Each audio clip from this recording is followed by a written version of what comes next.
Har'a TikTokii keenya akkamitti iimeela jalaa akka baafnu yookiin immoo bilbila akkamitti akka wal qabsiisnu kan waliin ilaallu ta'a.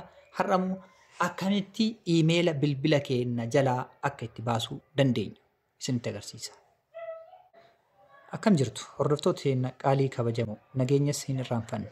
Mee har'a akkamitti bilbila keenyaa fi iimeela dhaqneetiin TikTokiidhaan akkamitti akka wal qabsiisnu, har'a immoo iimeela akkamitti akka jalaa baafnu waliin kan ilaallu ta'a jechuudha. Iimeelii TikTokii keenya jala jiru haquudhaaf jalqaba maal goonaa? TikTok irraan seenaa profaayil kan jedhu kana ni tuqna. Gara olii kana ol dhufnee sarara sadii kanatti buuna yookiin immoo cuqaafna jechuudha. Dhumarratti setting and privacy kan jedhu tuqna. Erga setting and privacy tuqne booda jalqaba irra kan dhufu account filannoo jedhu isa kana filannaa jechuudha. Erga isa filannee booda garam dhaqna? Isuma jalqaba irra nu dhufu account information kan jedhu filanna. Erga isa filannee booda amma nuti kan barbaannu iimeela as jala jiru kana haquudha. Iimeela as jala jiru kana akkamitti haquu akka dandeenyu waliin haa ilaallu. Jalqaba iimeelichatti buuna.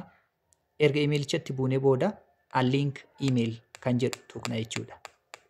Unlink email argitanii gara gadii kanatti unlink email kan jedhutti buuna. Erga unlink email kan jedhutti buunee booda linkiin keenya haala kanaan nuu fida jechuudha. Remove email jennaan. Remove kan jedhu kanatti buuna.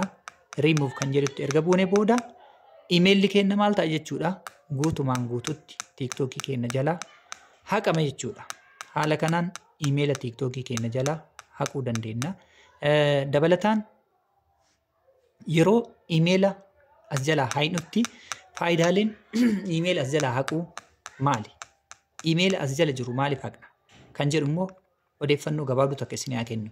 Namni tokko yeroo TikTokii isaa jala iimeelli jiru kana iimeelicha hin beekne ta'e, iimeela inni hin beekne yookiin immoo iimeela paaswoordii isaa hin beekne yookiin immoo iimeela maaliin akka inni baname paaswoordii iimeelli kun banameen hin beeku yoo ta'e, iimeeluma abbaan arge banee fi gaafa bilbila bananfaa isinii baname googilii faa gattuuqxanii asirra gale yoo ta'e, iimeelicha kanaa fi TikTokiin keessan paaswoordii iimeelaa hin beektan taanan gaafa TikTokiin keessan isin jalaa bade deebitanii iimeela kana argachuu hin dandeessan yookiin immoo iimeela kana bilbila biraa irra dhaqxanii bilbila biraatiin keessa seentanii Gmail irratti guutuu hin dandeessan yoo ta'e, iimeelicha kana abbaa isaa hin beektan yookiin immoo iimeelli kun ka eenyu akka ta'e hin beektan yoo ta'e, carraan isin qabdan maali? Kallattimaan iimeela kana asirraa haquu qabdu jechuudha. Iimeela kana haquudhaaf wanti isin barbaachisu jalqaba maali? TikTokiin keessan bilbila of jalaa qabaachuu qaba. Hayyee iimeela kana haquu hin barbaadu jijjiiruu barbaada yoo jenne akkam goona? Jijjiiruun iimeelicha iddoo biraa waan jiruuf abbaan iimeela sanii nama biraa yoo ta'e akkaawuntii keessan deebisee hatuu danda'a waan ta'eef jijjiiruurra haqutu irra filatamaadha. Garuu jijjiiruu yoo barbaaddanuu akkam gootu? Isteeppima jalqabaa saniin ni dhuftu akkaatama jalqabaatiin jechuudha. Akkaawuntii irraa kaatanii jalqaba akkaawuntii keessan profaayilii tuqxanii profaayilitti aanee gara olii kana tuqxanii dhumarratti setting and privacy erga tuqxanii booda account kan jedhu kana bira dhuftu. Account kan jedhu bira erga dhuftanii booda account information kan jedhu tuqxu. Iimeeluma asirra jiru kana haquu hin barbaadu, jijjiiruu barbaadaa. Iimeeluma kanaayyuu asirraa hin haqu. Akkuma jirutti ta'ee iimeela biraa qaba waan ta'eef iimeela sanarra jijjiiruu fedha yoo jettan iimeelichatti buutuu jechuudha. Sana booda change email kan jedhu kan gara gadii jiru kana bira dhuftu. Change email. Iimeela jijjiiruu kan jedhu itti buutu iimeela jijjiiruu feetan san iddoo kana fiddu jechuudha. Iimeelli jijjiiruu fedhu sun yoo iimeela fakkeenyaaf iimeelichi jijjiiruuf deemu sun iimeelli amma banadhee lafaa qabu sun iimeela kana yoo ta'e akkaataa itti iimeela banannu immoo viidiyoo kana dura dalagee jira. Akkamitti iimeela bananna kan jedhu YouTube Harbor Media Network kana jala seenuudhaan akkamitti akka iimeela banachuu dandeenyu viidiyoottan Harbor Media Network jala jiran viidiyoo kan jedhu kana tuquudhaan gara gadii deemtanii akkaataa itti iimeela banachuu dandeenyu kan sirriitti nutti agarsiisu jira.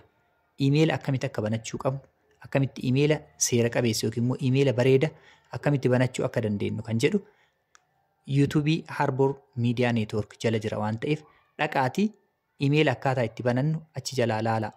Viidiyoon iimeela akkamitti bananna jedhu jira waan ta'eef. Kanaaf achi ilaaltanii dhuftanii maal gootu? Iimeela seeran banattanii dhuftan. Erga iimeela seeran banattanii dhuftanii booda kallattimaan iimeela banattan ka harawaasu yoo isa kana ta'e asitti barreessitu.